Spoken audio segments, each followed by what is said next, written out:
Aj tam sú. Dobre.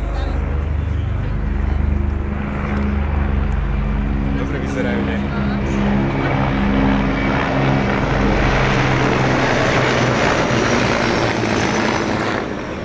No, vlastne je taký priletela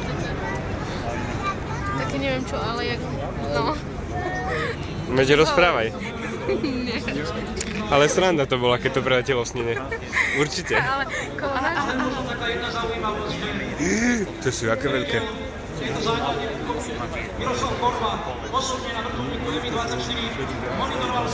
Dobre, nie?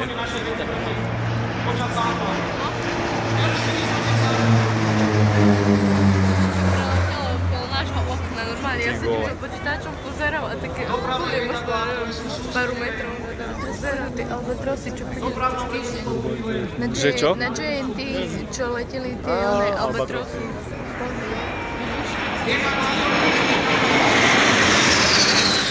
Dobre. Ale jak leteli? Super, ne? Čiže to je určite ťažké také lietadlo ovládať. To boli všetky naše lietadla. Ešte 3 máme. Svetoznámej akrobatickej skupine Biele albatrosy. Vedúci skupiny bol kapitán inžinier Radoslav Cingel. Výcha slovenského letectva, priatelia, Siace 1-2. Normálne Simon Riavky, nie?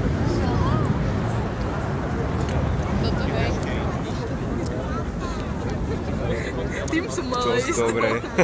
To by si bola za 15 minút.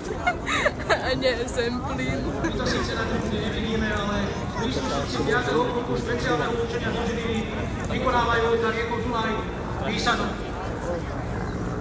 Je to ako bonbónik pre vás, pretože do poslednej chvíle sme čakali na to, aké bude počasie.